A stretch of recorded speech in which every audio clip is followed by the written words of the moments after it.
Mau Satu nih. dong digigit kakak. Hey. Gigit kupingnya gitu, Oh, bukan iya. gitu yang lain. Aduh ampun. Aduh gua. Posting tuh kayak Halan bukan orang tuh kayaknya. Asli udah mesin, sudah cyborg.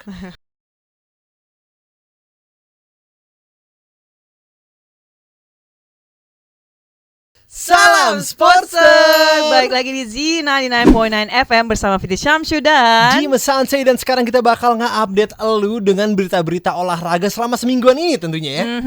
Berita paling pertama datang dari mana nih Kak Fitri? dari Timnas Indonesia. Oke. Jadi pekan ini kita akan membahas pertama soal Timnas Indonesia di laga persahabatan FIFA Match Day. Oke. Timnas akan melawan Curaçao. Curaçao.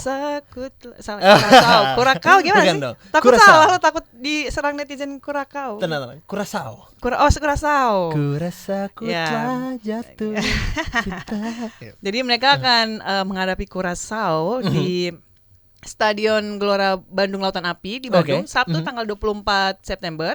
Sama setelah itu Cibinong ya. Oke. Pakansari 27 September. Ada apa dengan timnas nih Kak kalau misalnya dia mau match day buat besok? Ada kamu, aku dan dia. Ya, Salah ya. aduh, Mas Ambas sih. Biasa yang menarik perhatian tuh naturalisasinya. Kenapa gitu. naturalisasinya? Ya gitu sih, maksudnya kan naturalisasi kan nggak selesai kayak dari dulu ya. Banyak naturalisasi, tapi apakah prestasinya ada kah gitu? Oh, oke. Dan terbaru ini yakni akan dilakukan Indonesia untuk melakukan naturalisasi terhadap 2 calon pemain timnas Indonesia, yaitu Sandy Walsh dan Johnny Amat gitu, karena keduanya memiliki keturunan dari Indonesia. Kamu keturunan darah apa nih? Darah Sunda, saya Sunda Kalimantan. Kirain darah hijau, potong kayak serangga kan. Gitu, membelah diri. Membelah diri, Bukan, BTW, artinya udah banyak dong orang-orang naturalisasi yang ada di timnas sekarang. Banyak banget. Nah, dari awal kan dipicu dari tahun 2010 ya. Oke. Nah, itu dari si Irfan Bahdim. Irfan Bahdim, terus lalu dari Irfan Bahdim mulai, walaupun Irfan Bahdim sebenarnya KTP Indonesia katanya. Oh, KTP Indonesia tapi lahirnya di luar. Belanda. Yes, bapaknya itu ayahnya Malang, ibunya Belanda. Cuma oke. sudah memiliki KTP Indonesia. Gitu. Nah, selain Irfan tuh ada Christian Gonzalez. Wah, striker kita semua. Yes. Sampai sekarang masih main loh. Masih ya? Christian Gonzalez dari gua kecil. Iya. Sampai sekarang gua udah kelar kuliah. Ingat tuh udah dia kerja. yang jadi apa Malang ya? Apa sih yang golin mulu gitu. Iya emang masih gacor sampai sekarang. Tua-tua tapi pedas gitu. Makanya gue Gimana kaget sih biasanya sama orang. Kecil-kecil berawet ini tua-tua pedas gimana coba? Kayak waduh, biang keladi Ya, udah. tua-tua biang keladi. Ya benar. Kayak sekarang tuh ekuivalennya kayak Zlatan Ibrahimovic. Iya. Gitu tuh, udah makin tua Tapi tuh. masih Gacor banget. Nah, terus ada Stefano Lillipali, Rafael Maitimo, Diego Michels, Ruben Warbanaran, Bio Paulin, Sergio Van Dijk, Tony Harikusel, Lillipali, Johnny Rudolph, Van Beukering, dan masih banyak lainnya. Tentang masalah naturalisasi tadi nih Kak. Yes, betul. Kalau misalnya semua skuad timnas itu didominasi sama para pemain naturalisasi, Ya. terus para pemain Indonya ibarat kayak generasi-generasi muda itu gimana kabarnya Kak? Nah, inilah kenyataan yang harus diterima di Timnas Indonesia. Di satu sisi kan kita butuh prestasi karena Timnas Senior sudah lama puasa gelar. Oke. Tapi kan di sisi lainnya adanya naturalisasi ini, bagaimana tuh sama pemain-pemain muda? Kan ada dari U20, 16 gitu. Nah, kalau misalkan ada naturalisasi, berharap kalau yang pemain mudanya berharap main di timnas senior tapi slotnya udah diisi kan gimana? Nah itu dia. Dan sebenarnya sebuah fakta lagi nih, kalau misalnya nih yang timnas asli nih isunya naturalisasi semua kan. Sedangkan yang U16, U20 itu kan isinya kan para pemain-pemain Indonesia muda. Bagus-bagus juga. Mereka kan? bisa menang loh. Betul. Bisa masuk final juga gitu. Iya, betul. Pas udah nyampe senior malah di slot isi ya semuanya ya Karena naturalisasi gitu. ya. Itu ya, gimana itu Kak? Ya begitu. Gimana ya, bingung juga. Abis kan gini aja deh, ketika adanya hadirnya Christian Gonzalez deh, Kim Kurniawan dan Irfan tuh, tapi hasilnya yang berprestasi gitu loh. Jadi mau gimana juga ada naturalisasi tapi mereka berprestasi juga gitu. Oke. Ya itu tergantung coach dan ya ibaratnya yang di dalamnya gitu ya Kak. Gue punya pertanyaan lagi nih Kak. Apa tuh? dengan banyaknya orang-orang yang dinaturalisasi, gue tuh kepengen tahu kenapa sih dinaturalisasi, ada tujuan apaan sih? Toh juga anak-anak yang muda itu bagus gitu Kak. Ya sebenarnya pemain naturalisasi itu bagus juga, mungkin karena kan mereka sempat main di luar, jadi ada pengalaman mungkin ya gitu. Jadi ya prestasi juga banyak kan dari luar mungkin mereka, jadi bisa diambil manfaatnya dari situ. Oke. Gitu loh. Ngerti. Gak sih? Mungkin ya, masih... karena mereka mungkin karena main di luar, jadi pengalaman latihannya beda mungkin. Jadi, makanya akhirnya bisa diadaptasi dari yang bagus-bagus buat Indonesia gitu. Ya, nah, harapannya sih para pemain tersebut punya kualitas seperti Ruud Gullit dan Giovanni van Bronckhorst pada masa lampau, atau Raja Nainggolan, Emil Audero, hingga Kevin Dix pada masa kini. Itu harapannya sih. Raja Nainggolan ya, si pemain Bayern Munchen. Yes. Oke. Kalau misalnya kita bilang orang Indonesia itu pada naturalisasi biar bisa satu pace sama apa namanya itu standar yang ada di luar negeri sana. Apakah di luar negeri ada tentang masalah pemain-pemain naturalisasi juga? Ada. Jadi bukan hanya di Indonesia ya. Di Asia Tenggara, Filipina mulai justru membaik dengan prestasinya dengan dikasih suntikan pemain-pemain naturalisasi. Oh, oke. Gitu. Dan di negara besar seperti Spanyol pun terdapat Diego Costa. Dia kan lahir di Brazil tuh. Iya, ada yang benar-benar. Iya. Walaupun bedanya tuh mereka bisa mengantongi 2 paspor, sementara Indonesia harus memilih paspor Indonesia atau paspor kelahirannya gitu. Kalau lu lebih milih paspor apa Kak? Kalau misalnya lu bisa keluar negeri nih, paspor. Ya, yang Arabnya sih punya paspor 2, jadi bisa tinggal situ, bisa tinggal di Indonesia juga. Ada tuh paspor yang dipunyain sama diplomat tuh, paspor spesial. Apa tuh? Yang jadi paspor itu bisa dipakai ke negara apapun yang lu mau. Harus jadi diplomat dulu ya? Tapi harus jadi diplomat dulu, gak bisa jadi pemain bola. Kita sekarang bakal lanjut lagi ngebahas tentang timnas nih Kak.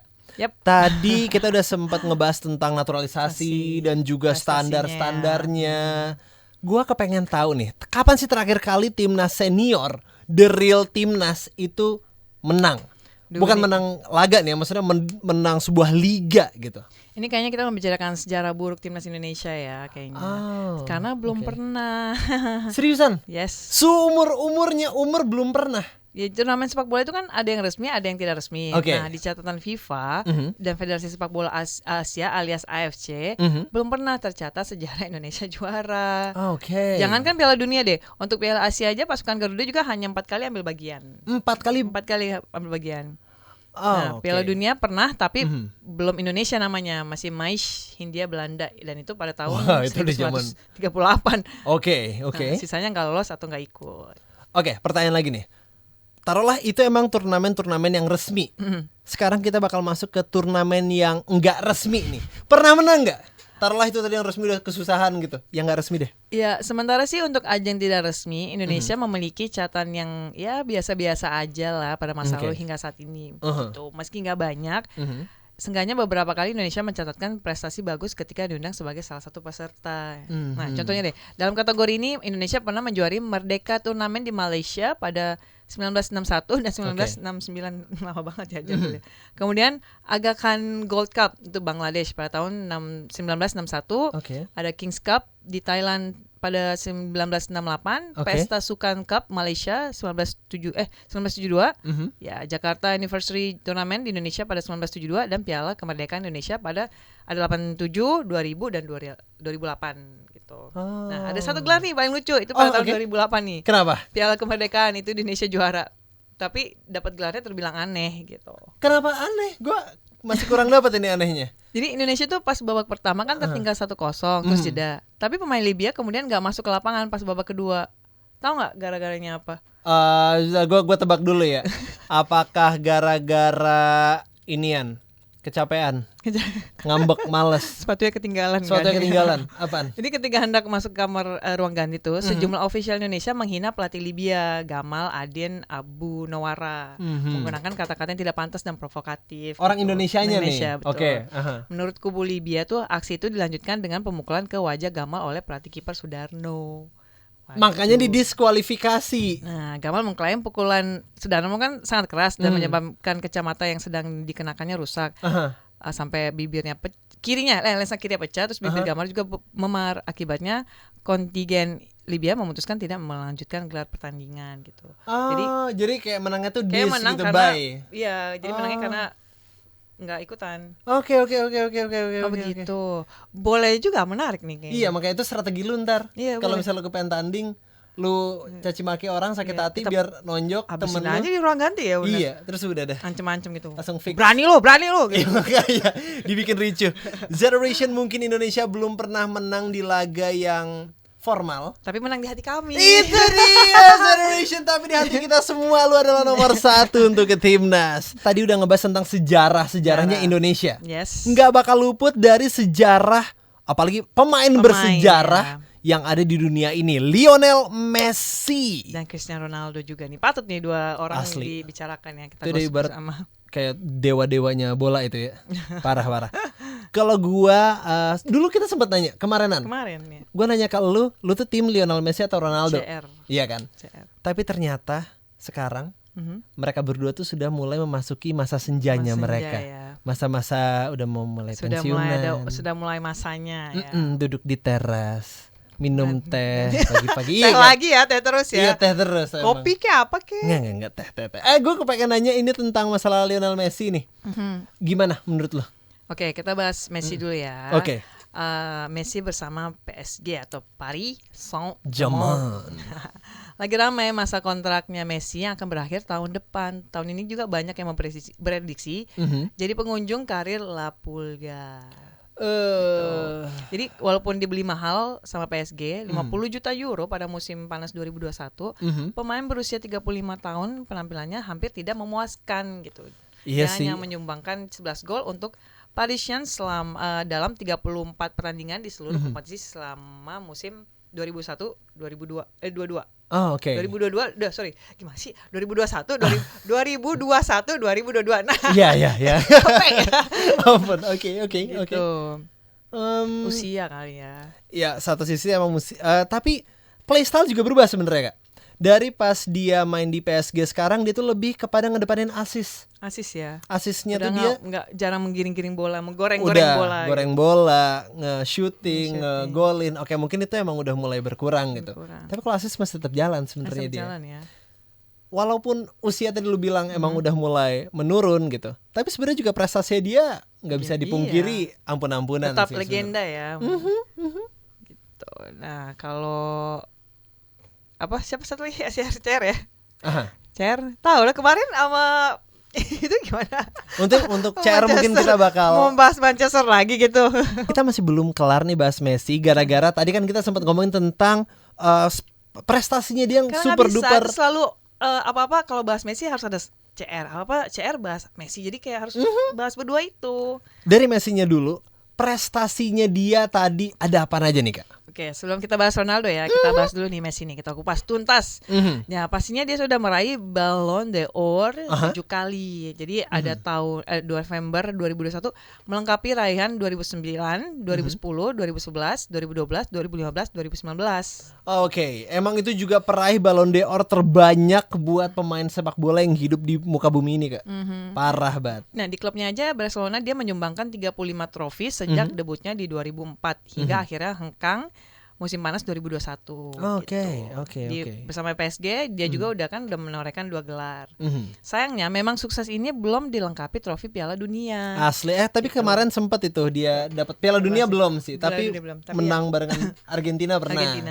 Kemarinan. Nah, prestasi terbaiknya bersama Argentina meraih medali emas Olimpiade 2008, Beijing dan juara Piala Dunia Junior 2005 serta juara Copa America 2021. Betul banget. Si Om Messi ya. Iya, Lionel Messi. Kakak Messi. Nah, kalau kita tadi udah ngebahas tentang Messi, gua kepengen tahu dari sisi Cristiano Ronaldo-nya nih. Ini saingannya ya. Duh, kalau teka-teki masa depan CR di MU ini kan ya masih belum terjawab ya. Oke. Kan? Ronaldo memang sudah kembali ke kota Manchester dan bursa musim panas kan sudah tutup. Tapi masa depannya di Old Trafford masih belum pasti, apalagi setelah kedatangan Anthony. Anthony masih gacor-gacor sih sekarang. Udah sempat ngasih, sempat ngegolin juga. Udah mulai ya. Ini udah mahal mulai. bukan sih? Yang mahal kemarin. Kan? Iya benar, yang mahal kemarin membuktikan itu. Ya, pemain mahal tidak boleh hanya mahal saja tapi kualitasnya juga. Itu Erik ten Hag sebagai manajer tuh seneng banget sih itu. Kayak, wah bener kan gue bilang pemain Ajax gitu. Harus ditunggu mungkin. Nah, Ronaldo sendiri dikabarkan masih mengincar pintu keluar MU pada musim dingin 2022. Apalagi kan saat ini CR kan hanya menghangatkan bangku cadangan di MU. Nah, manajer MU Erik ten Hag lebih memilih memasang Marcus Rashford, Jadon Sancho dan pemain anyar MU Anthony di lini serang. Gara-gara Marcus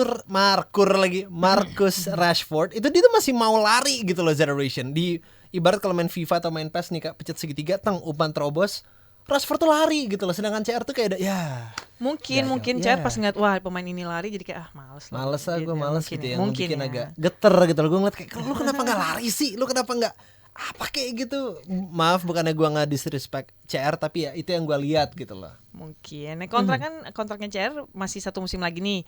MU punya kans untuk memperpanjang 12 bulan lagi. Melihat situasi terkini, opsi perpanjangan sepertinya sih nggak mungkin. Iya, gitu.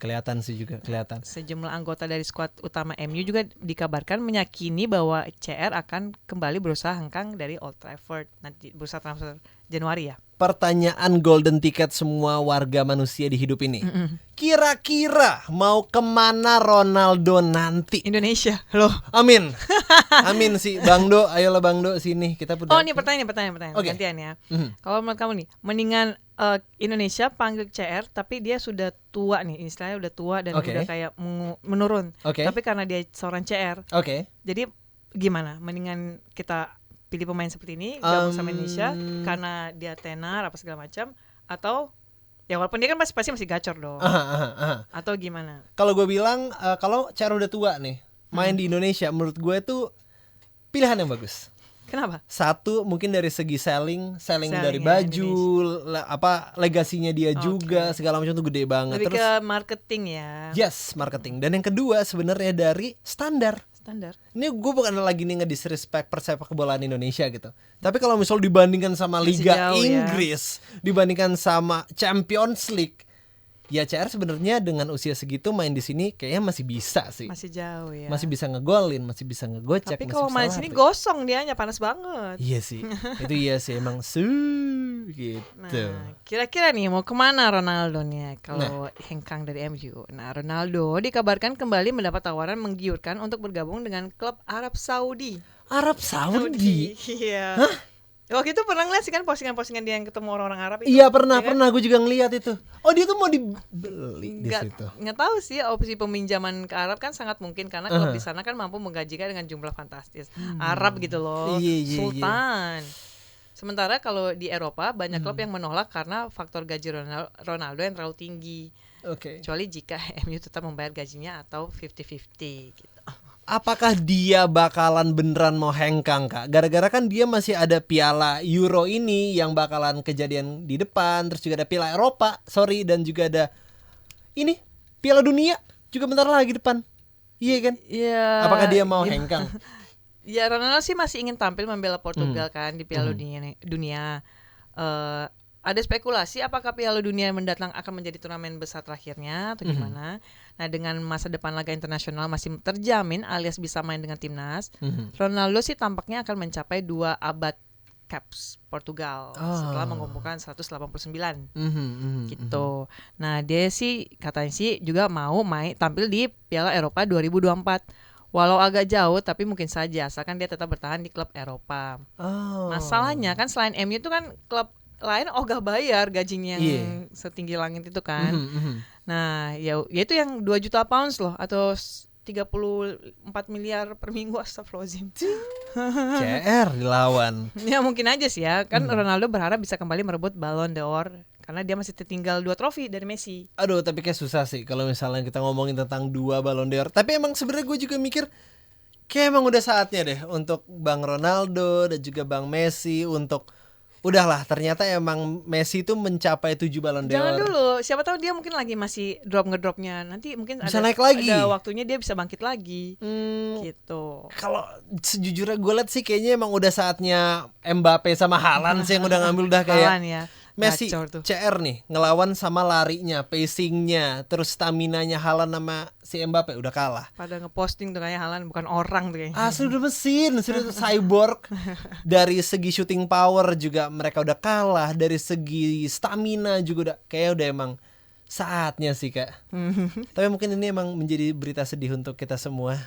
Semangat untuk CR dan juga Messi untuk kedepannya. Mungkin lu kepengen jadi brand ambassador sebuah brand atau mungkin itu emang udah pilihan yang tepat. Tadi kan kita udah ngebahas tentang pemain-pemain yang sudah mulai memasuki zaman istirahatnya. Istirahat mungkin. CR dan Messi. Jangan dong. Tapi ya mau gimana kalau orang udah nyampe mentok-mentoknya gitu. Belum. Kasih gua waktu 2 tahun. Oke. Nah, sekarang kita bakal ngebahas tentang pemain mudanya nih. Kita kepengen ngebahas tentang si gacor-gacornya di Liga Inggris sekarang nih Kak. Siapa lagi kalau bukan Erling Haaland. Jadi Liga Inggris kan bertabur bintang tuh. Saat ini Premier League sudah memasuki pekan ke-8. Gol-gol indah dan menarik sudah bermunculan dari tim raksasa hingga semenjana. Asli semenjana. Berapa pemain tampil luar biasa sepanjang awal musim. Nah, ini enggak the only one, kayaknya enggak the only one ya. Sebut saja namanya Erling Haaland. Sebut saja Mawar. Untuk City yang sudah mengantongi 9 gol di musim ini. Gitu. Parah, bayangin 9 gol dalam berapa laga tadi? 9 ya? 9 laga. Bayangin. 9 gol di berapa sih? Laga tahu. Laga enggak ngikutin sih. 8 laga sih. 8 laga. 8 ya, enggak ngikutin sih. 8 laga. Cuma tahu dia gol-golnya aja udah. Iya, makanya. Tapi suksesnya Haaland itu masih belum mengalahkan ex pemain Liverpool ternyata. Seriusan? Ya, siapa? Fernando Torres? Atau siapa? Nope. Siapa? Tunggu, Liverpool ya? Striker Liverpool. Ini Mohamed Salah. Bukan Salah, seriusan. Salah. Oh, salah. Ini salahnya salah orang beneran. Apa salah jawaban ini? Salah beneran. Bukan Sadio Mane yang pasti kan? Siapa? Firmino. Pasti nggak dikira-kira kan? Bukan Firmino. Ini kisi-kisi Mike Tyson. Udah tahu gue. Apa coba? Ini kan si Luis Suarez. Bener ya? Luis Suarez. Ya, karena bener. Emang kenapa dia? Dia bisa ngalahin Erling Haaland seriusan. Nah, ex-bomber Liverpool asal Uruguay, Luis Suarez adalah satu-satunya pemain dalam sejarah Premier League yang mampu mencetak 10 gol hanya dalam 1 bulan. Oke. Gitu. Nah, berdasarkan urutan, Suarez tuh posisi pertamanya torehan gol dalam sebulan. Diikuti Erling Haaland di posisi kedua dengan torehannya musim ini. 8 ya tadi ya? Iya, 8 laga 9 gol. Nah, posisi ketiga ada Harry Kane untuk Tottenham. Dia pernah mendulang 8 gol dalam 2 bulan yang berbeda di tahun yang sama. Nah, kan itu pertama kali mengantongi 8 gol pada Mei 2017, lalu melakukan hal yang sama pada Desember 2017. Emang gacor-gacor ya. Asli. Nah, mainnya di Liga Inggris lagi. Balik lagi nih yang susah banget mampus gitu. Oke. Dan Raheem Sterling saat masih berseragam Manchester City juga menikmati performa terbaik di depan gawang pada Juli 2020 dengan mencetak 8 gol dalam 7 pertandingan. Sementara yang terakhir, yakni Michail Antonio saat masih membela West Ham menikmati bulan terbaik dalam karirnya pada Juli 2020. Mengepak 8 gol hanya dalam 7 pertandingan. Ampun. Suarez ya. Iya, Suarez artinya nomor 1. Mau nih. dong digigit kakak. Aku gigit kupingnya gitu, bukan gitu main. Aduh, ampun. Aduh, gua. Kita sekarang bakal pergi ke olahraga apa nih, Kak? Badminton. Oke, di badminton ada apaan? Kabar pertamanya dari ganda putra terbaik Indonesia, Marcus Fernaldi Gideon dan Kevin Sanjaya Sukamuljo yang harus turun peringkat dari posisi pertama. Untuk pertama sejak 16 Maret 2017, ganda putra berjuluk Minions tersebut tak lagi menjadi pasangan terbaik dunia. Mereka melorot ke posisi kedua. Apakah ini karena mereka barusan aja kemarin lamaran dan nikah? Bisa jadi. Aduh, terus jadi banyak pikiran akhirnya nggak fokus gitu ya. Mungkin ya, tapi who knows. Nah, adapun ganda putra yang berhasil menggeser posisi Marcus dan Kevin dalam peringkat BWF adalah pasangan Takuro Hoki dan Yugo Kobayashi dari Jepang. Jepang. Harus diakui pasangan ini mengalami penurunan prestasi. Ternyata Jepang emang jago ya badmintonnya ya. Gue baru tahu loh. Jago. Jadi bukan cuma Indonesia, banyak kok yang jago. Itu mungkin karena saat itu kan Minions lagi terkenalnya begitu. Oke. Mungkin dari berita badminton ini ada berita lain kah yang bisa dikasih kah, atau mungkin ada dari basket, atau mungkin dari MotoGP mungkin? Indonesia kan kembali menjadi tuan rumah ajang WSBK pada 11 sampai 13 November 2022 mendatang di sirkuit Mandalika. Oh, oke. Nah, berbagai persiapan pun telah dilakukan oleh Mandalika Grand Prix Association MGPA selaku promotor lokal gitu. Lu ngikutin motor-motoran gak sih? Enggak juga. Mana tahu kan lu artinya orang lebih ke mobil. F1. Enggak sih. Enggak juga. Lu ngikutin otomotif enggak? Enggak, sama sekali enggak ngikutin. Sama gue juga enggak. Padahal nonton aja sih, tapi enggak terlalu oke. Siapa tahu, tapi kan untuk dipastikan tidak akan ada pawang hujan seperti biasa. Ampun. Ya masih ingat kan yang pawang hujan tahun lalu? Raden Rodo. Iya ya, Rara ya. Rara kemarin. Namanya Raden Roro Istiati Wulandari alias Rara. Aduh gitu. Itu emang gara-gara kontroversi sih sekarang tiba-tiba perdukunan jadi naik. Terkenal terus ya, jadi akibat aksinya kan saat hujan mengguyur sirkuit Mandalika kan Rara menjadi buah bibir dan menghiasi media-media tanah air. Betul. Gitu. Sampai betul. kan sempat diketawain orang luar kan. Aduh, ampun. Kita bakal move on nih dari Mandalika, Rara dan juga badminton ke berita gosip nih. Gosip apa? Bayangin dunia sepak bola lagi. Dunia olahraga. Itu ada gosip ya tau? Apa? Berita gosip datang dari sepasang kekasih, yang satu ganteng banget, yang satu cakep banget. Bodinya. Gerard Pique dan juga Shakira. Gimana nih Kak ceritanya? Nah, mantan wax Shakira mencurahkan isi hatinya terkait kegagalan hubungannya dengan pemain sepak bola Gerard Pique. Shakira mengaku sudah melakukan pengorbanan yang besar dengan meninggalkan karir sebagai penyanyi. Betul. Nah, Shakira memilih untuk mengikuti Pique. Shakira juga menjadi ibu untuk anak-anak Pique. Namun pengorbanan itu tuh berujung nggak manis karena biasa cowok berselingkuh, si abang itu Pique berselingkuh. Jangan liatin gue. Padahal gak ada yang ngeliatin gue. Jangan liat gue gitu. Kisah asmaranya Shakira dan Gerard Pique dimulai ketika mereka bertemu pada Piala Dunia 2010 yang waka Samina yang ada goyang-goyang pinggul. Nah, mungkin itu Gerard Pique kepincut kali dengan goyangan gitu. Aku gitu juga ntar tahu-tahu ada kepincut. Gerard Pique. Tiba-tiba Gerard Pique datang dari Spanyol. Oke. Nah, itu pada Piala Dunia 2010 ketika ikut kan Shakira membawa lagu tema Piala Dunia yaitu Waka Waka. Pique kan bermain untuk timnas Spanyol. Namun tahun kemudian mereka resmi menjalin cinta ya, hubungan itulah enak-enak lah hubungan mereka. Sudah dikaruniai 2 anak. Yang pertama Milan ya, lahir pada 2 Januari 2013 dan anak kedua bernama Sasha 29 Januari 2015. Januari semua, sama kayak aku. Oh, lu juga Januari? Berarti benar, bisa jadi gue harus waka-waka Ampun. Tapi lu mau gak sama Pique? Mau lah ya? Gak mau lah, ini kan hubungan mereka kandas kan Juni 2022 kan karena selingkuh. Iya sih, jadi iya sih. Ada tapi selingkuh ya.